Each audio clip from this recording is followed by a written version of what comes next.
안녕하십니까. 아빠가 알려주는 수학의 빨간 아빠입니다. 자, 오늘 공부할 내용 평행선 사이의 선분의 길이의 b라고 하는 닮음의 응용 두 번째 시간입니다.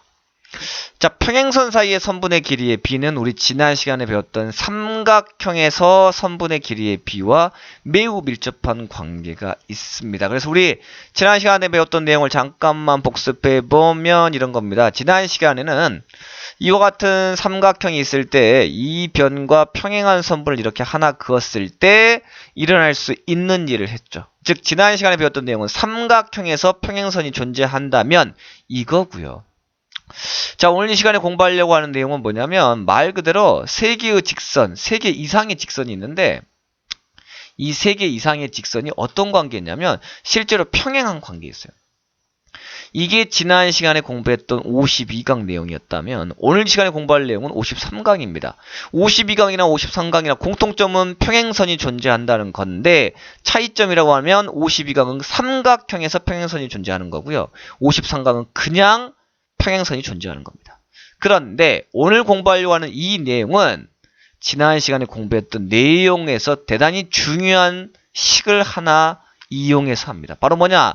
우리 지난 시간 때 2선분의 길이를 A, 2선분의 길이를 B, 2선분의 길이를 C, 2선분의 길이를 D라고 할 때 자, 이 식 사이에는 어떤 관계가 있었습니까? A 대 B는 C 대 D 이와 같은 식 성립한다는 거 배웠어? 안 배웠어? 배웠잖아요. 이 식을 고스란히 오늘 공부하려고 하는 내용에서 사용하시면 되겠습니다. 아시겠습니까? 오케이. 그렇다면 내용 들어갑니다. 자, 이런 겁니다. 잘 보시면 왼쪽 그림, 오른쪽 그림은 모두 다 세 개의 직선이 L과 M과 N 표시가 되어 있는데 세 직선은 어떤 관계에 있습니까? 바로 평행 관계에 있습니다. 자, 그리고 나서 두 개의 직선을 그렸습니다. 그런데 두 그림이 차이점이 있죠. 어떤 차이점이 있습니까? 왼쪽에 있는 그림은 두 직선을 그렸는데 이 안쪽에서 L과 M과 N 안쪽에서 안 만나. 그런데 오른쪽 그림은 이 안쪽에서 한 점에서 만나고 있다는 이와 같은 차이점이 있죠. 그쵸? 자, 그러면서 A, B, C, D를 잘 보시면 첫 번째 직선이 L과 M에 의해서 잘리는 이 선분의 길이를 A, M과 N에 의해서 잘리는 이 선분의 길이를 B라고 했죠. 두 번째 직선이 마찬가지 L과 M에 의해서 잘리는 선분의 길이를 C, M과 N에 의해서 잘리는 선분의 길이를 D라고 했습니다. 자, 이것도 마찬가지 보십시오. 첫 번째 있는 이 직선이 L과 M에 의해서 잘리는 이 선분의 길이를 A, M과 N에 의해서 잘리는 선분의 길이를 B. 두 번째 직선이 L과 M에 의해서 잘리는 선분의 길이를 C, M과 N에 의해서 잘리는 선분의 D. 자, A, B, C, D가 똑같다라는 거 보이시죠? 이와 같이 세 직선이 평행한데 두 직선을 그렸을 때 안쪽에서 만나든 안 만나든 네 개의 선분이 존재한다면 어떤 식이 나오냐? A 대 B는 C 대 D 이와 같은 식이 나온답니다. 이와 같은 식이 나온대요. 자, 이쯤에서 우리 친구들이 해야 될 말이 무엇입니까? Why? 왜 그래요? 왜 그래요? 자, 지금부터 빨간 아빠 친절하게 또 설명을 해드립니다. 제가 방금 전에 강의를 시작하면서 얘기했지만 오늘 강의는 지난 시간에 배웠던 이 식을 이용해서 푼다고 했죠. 자, 지금부터 이 식을 어떻게 이용해서 푸는지 공식 기억하지 않습니다. 그렇다면 과연 어떻게 풀 것이냐 보십시오. 자, 1번 식을요. 평행하게 이동해서 이 점과 만나면서 평행한 식을 이렇게 그을게요. 이 직선과 이 직선은 어떻다고요? 평행하대요. 평행하다고요. 아시겠죠? 자, 평행하게 움직여서 이렇게 움직여 봤다면 이 선분의 길이 역시나 A일 거고요. 이 선분의 길이 B로 유지가 되겠죠. 자, 이때 잘 보십시오. 이쪽 그림 볼게요. 요거 보이시나요? 요거 보이시죠? 삼각형 두 개가 보이는데 M과 N은 평행하단 말이야. 우리 지난 시간에 배웠던 내용이잖아. 삼각형이 있는데 두 선분이 평행하되 자, 한 직선을 평행이동했더니 그와 같은 상황이 생겼습니다. 그렇다면 이 식에서 이 그림에서 어떤 식이 나온다고요? A 대 B는 C 대 D가 나온다고요. A 대 B는 C 대 D. 방금 전에 우리 알려드렸잖아. 지난 시간에 배웠단 말이에요. 자, 이 식 기억할 필요 있습니까? 없습니까? 없습니다. 아시겠습니까? 이렇게 푸시는 거예요. 자, 두 번째, 이와 같은 그림 역시나 어떻게 하시면 된다고요? 평행이동 하자고요. 1번 직선을 또는 2번 직선을 평행이동 해도 됩니다. 자, 1번 직선을 평행이동 해봅시다. 어떻게? 이렇게 그릴 겁니다. 이렇게 어떻게? 2점을 지나면서 1번 직선과 평행하게 이렇게 그려보시면 이게 A니까 이만큼이 A겠죠. 이게 D니까 이만큼이 뭐겠어요? D가 되잖아. 그리고 봤더니 또 어떤 일이 생겼습니까? 요렇게 삼각형 하나 보이고 크게 삼각형 하나 보이죠?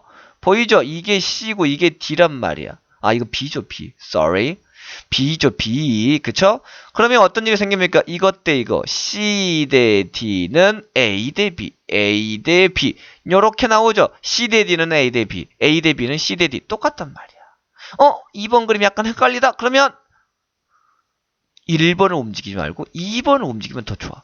2번 직선을 마찬가지 평행 이동해서 이렇게 움직여 버리면 이게 C죠. 이게 뭡니까? 요게 D잖아. 요게 D잖아. 그쵸? 그러면 잘 보시면 어떤 그림이 생깁니까? 요렇게 삼각형과 요렇게 삼각형이 보이는데 M과 N이 평행해. 이게 A고 이게 B니까 어떻습니까? 똑같잖아. A 대 B는 C 대 D. 똑같이 나온단 말이야. 아시겠습니까? 그러니까 이와 같은 두 개의 그림이 나온다면 굳이 이 식을 외울 필요가 있어? 없어? 없어. 그냥 평행이동 한 다음에 지난 시간에 배웠던 내용을 기억하시면 돼요. 그런데 간혹 가다가 이와 같은 그림이 주어져 있을 때 어떤 교재 같은 경우는 이런 식도 만족한다고 해요. 이 식 대신에 A 대 C는 B 대 D 이것도 만족하더래 이렇게 써놓은 책도 있습니다. 즉 A 대 B는 C 대 D가 아니라 A 대 C는 B 대 D 이와 같은 식도 만족한대 라고 하는데 왜 이와 같은 식이 만족하느냐 이렇게 생각하시면 편해요. 자, 우리 비례식 풀 때 어떻게 풉니까? 내항은 내항끼리 곱하고 외항은 외항끼리 곱하죠. A 곱하기 D는 B 곱하기 C잖아. A 곱하기 D는 B 곱하기 C잖아. 그쵸? 근데 B 곱하기 C 대신에 C 곱하기 B라고 써도 돼? 안 돼? 되잖아. 그게 바로 이거죠. A 곱하기 D는 C 곱하기 B야. 즉 내항끼리 위치를 바꿔도 계산 결과에는 아무런 지장이 없기 때문에 내항끼리 바꿔 쓴 겁니다. 아시겠어요? 아하, 그렇다면 이런 식도 나오나요? 이런 질문을 할 수 있겠죠? 내항은 가만히 놔두고 외항끼리 바꾸는 거야. 이렇게. 그럼 B 곱하기 C는 D 곱하기 A. 이것도 물론 성립합니다만 이 그림에서 완전 생뚱맞잖아. 그쵸? 이거랑 똑같은 겁니다. 됐죠? 오케이? 따라서 우리는 내항끼리 바꾼 식인 이와 같은 식도 성립한다. 하지만 우리는 어떤 식을 가장 많이 쓸까요? 당연히 이 첫 번째 식을 많이 쓰겠죠. 이해하시겠습니까? 오케이? 자, 이렇게 하면 오늘 공부할 내용이 끝나요. 끝나는데 우리 또 친절한 빨간 아빠가 여기에서 가장 많이 나오는 내용 하나를 더 알려드릴까 합니다. 아, 참 친절해. 뭐냐면요. 사다리꼴에서 이와 같은 걸 응용한 문제가 나온다는 겁니다. 이런 거예요.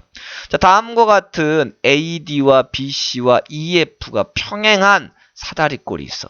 AD와 BC가 평행한 것은 사다리꼴일 거고, 자, 이 두 개의 변과 평행한 선분 EF를 그렸습니다. 자, 이때 선분 AD의 길이와 선분 BC의 길이 주어졌고요. 선분 AE의 길이와 선분 EB의 길이가 주어질 때 가운데 있는 이 선분의 길이를 구하시오라고 하는 문제가 가장 대표적인 이거에 관련된 응용 문제라고요. 그래서 이 문제를 어떻게 풀 것인가 우리 친구들에게 좀 알려주고 싶었어. 자, 이걸 어떻게 풀 것인가? 푸는 방법이 크게 두 가지인데요. 자, 두 가지 방법을 모두 다 알려드릴 테니까 우리 친구들 편한 방법을 이용하십시오. 첫 번째, 요렇게 하는 겁니다. 자, 이게 처음 주어진 그림인데 이렇게 한 거예요. 어떻게 한 거냐? 점 A를 지나면서 선분 DC와 평행한 선분을 이렇게 그린 거야. 이렇게 평행한 거 보이시죠? 자, 우리가 구하고 싶은 건 뭐라고요? 선분 EF야. 잘 보시면 선분 EF가 이 선분에 의해서 두 개의 선분으로 쪼개지죠. 즉 선분 EF라고 하는 것은 선분 EG와 선분 GF로 쪼개지니까 결국 각각의 선분을 구한 다음에 더해버리면 되겠다. 됐습니까? 오케이. 자, 그럼 일단 첫 번째 선분 GF부터 먼저 구할게요. 왜? 구하기 편하니까. 잘 보시면 이 선분과 이 선분과 이 선분이 어때? 평행하죠? 그리고 이 선분과 이 선분이 평행하니까 여기 존재하는 이 그림에 존재하는 이 사각형 AHCD 무슨 사각형? 두 쌍의 대변이 각각 평행하네요? 평행사변이요. 그러면 이 선분이 오라면 이것도 얼마? 5cm. 요것도 얼마? 5cm 나오겠죠? 우리가 구하고 싶은 선분 GF의 길이 얼마? 5cm 금방 나온단 말이야. 아하, 그러면 우리는 이제 뭐만 구하면 되겠습니까? 선분 EG의 길이만 구하면 되겠네요. 됐습니까? 오케이. 자, 그러면 EG를 어떻게 구할 거냐? 자, 우리 선분 HC의 길이가 5cm래. 근데 전체가 얼마예요? 10이야. 그렇다면 선분 BH의 길이 구할 수 있다. 10 빼기 5는 얼마? 5cm. 여기까지 됐죠. 자, 이제 우리는 오른쪽을 지워버리고요. 왼쪽만 봅시다. 삼각형 AEG 하고요. 삼각형 ABH 보이시네요. 평행하네요. 또 우리 지난 시간에 배웠던 내용을 떠올려 봅니다. 자, 볼게요. 이와 같은 현재 상황인데 이 길이 주어졌고 이 길이 주어졌고 이 길이 주어졌습니다. 이거 구하랍니다. 어떻게 구하면 좋을까요? 두 개의 작은 삼각형과 큰 삼각형은 어떤 관계에 있다? 닮은 관계에 있다. 그러니까 작은 삼각형의 이변의 길이 대 큰 삼각형의 이변의 길이의 비는 작은 삼각형 이변의 길이 대 큰 삼각형 이변의 길이의 비. 두 삼각형이 닮았으니까 이와 같은 식 만들어낼 수 있다 없다? 있겠죠. 적어볼까요?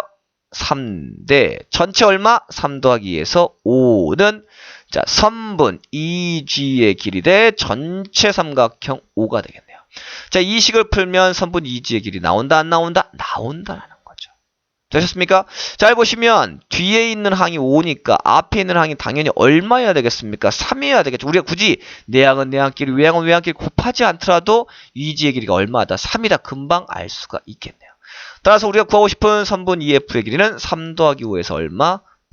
8cm 이렇게 구할 수가 있겠네요. 첫 번째 방법 아시겠습니까? 자, 이번엔 두 번째 방법입니다. 가볼게요. 자, 방금 전에는 점 A를 지나면서 선분 DC와 평행한 선분을 그었다면 이번에는 그냥 점 A와 점 C를 그냥 연결해요. 즉 대각선을 그렸다는 소리입니다. 그리고 이 대각선이 선분 EF와 만나는 점을 똑같이 EG라고 한다면 똑같은 상황인 거죠. 우리가 구하고 싶은 선분 EF라고 하는 것이 두 개의 선분 EG와 GF로 나눠졌으니까 각각을 구한 다음에 더하면 되겠죠. 오케이. 자, 선분 EG부터 구합니다. EG부터 구할 때 어떻게 구할 거냐? 이 삼각형 이용할게요. 방금 전에 했던 겁니다. 방금 전에. 잘 보시면 두 개의 선분이 평행하니까 작은 삼각형과 큰 삼각형이 닮은 관계에 있죠. 그렇다면 작은 삼각형 이변 대 큰 삼각형 이변의 길이의 비는 작은 삼각형 EG 대 큰 삼각형 BC의 길이의 비와 똑같습니다. 맞죠? 3 대 5는 선분 EG 대 큰 변 10 됐죠. 자, 이거 풀어볼까요? 5가 10이 됐습니다. 몇 배 됐습니까? 2배 됐으니까 EG 역시나 3의 몇 배? 2배가 돼야 되겠네요. 따라서 선분 EG의 길이는 얼마? 6cm 구해낼 수가 있네요. 자, 6 구했습니다. 자, 우리 이제 선분 GF만 구하면 되겠죠? 자, 잘 보시면요. 이 선분 대 이 선분의 길이의 비가 몇 대 몇? 3대 5. 닮은 비가 현재 3대 5니까 마찬가지. 이쪽 길이 대 이쪽 길이 또한 얼마가 될까요? 3대 2가 돼줘야지만이 3대 5 되겠죠. 길이가 3cm, 2cm라는 게 아니라 B가 3대 5가 되니까 선분 AG 대 GC의 길이 또한 3대 2가 된다는 겁니다. 됐습니까? 그러면 이제 어떻게 볼 거냐? 이렇게 볼게요. 이렇게 삼각형하고요. 요렇게 삼각형을 볼게요. 이걸 뒤집어 엎은 거죠. 이때 얘랑 얘도 평행하니까 작은 삼각형과 큰 삼각형 역시나 닮았어. 이게 잘 안 보이는 친구들은 제가 그림을 좀 더 이쁘게 이렇게 그려드릴게요. 자, 이런 상황입니다. 이렇게 돼 있는 상황인데 이게 C고요. 이게 현재 G고요. 이게 F고요. 이게 A고 D인 겁니다. 현재 AD의 길이가 5cm고요. AG 대 GC의 길이가 이게 3인 거고 이게 2인 거죠. 길이가 2라는 게 아니라 B가 3대 2라는 거라고요. 됐습니까? 자, 그러면 똑같은 상황인 거죠. 이 두 선분이 평행할 때 닮은 B가 몇 대 몇? 2대 5가 되죠. 2대 5죠. 2대 5. 2대 5가 됩니다. 그쵸? 2대 5는 작은 삼각형에서 선분 GF 대 큰 삼각형에서 5가 되겠죠. 거꾸로 보신다고 생각하면 돼요. 다만 주의할 사항은 방금 전에는 3대 5였는데 이쪽에서는 거꾸로 가야 되니까 2대 5가 된다는 거. 이것만 주의하십시오. 그럼 잘 보시면 2대 5인데 GF 대 5. 뒤에 항이 똑같으니까 앞에 항은 역시나 똑같이 얼마가 돼야 되겠어요? 2cm 돼야 되겠네요. 그래서 선분 GF의 길이가 2가 되겠죠. 결국 답이 얼마? 8cm. 방법 1로 해도 8cm, 방법 2로 해도 8cm가 되니까 여러분들 편한 방법을 이용해서 풀어보시면 됩니다. 여러분들이 어떻게 즉 이렇게 점 A에서 선분 DC의 평행한 선분을 그어서 구하셔도 되고요. 두 번째는 점 A와 C를 연결해서 구하셔도 됩니다. 편한 방법 이용하시라고요. 자, 어쨌든 오늘 공부한 내용 중에서 가장 핵심은 무엇일까요? 당연히 이 그림상에서 존재하는 식은 몇 대 몇은 몇 대 몇, A 대 B는 C 대 D, 이게 성립한다는 것만 기억해 두시면 좋겠네요.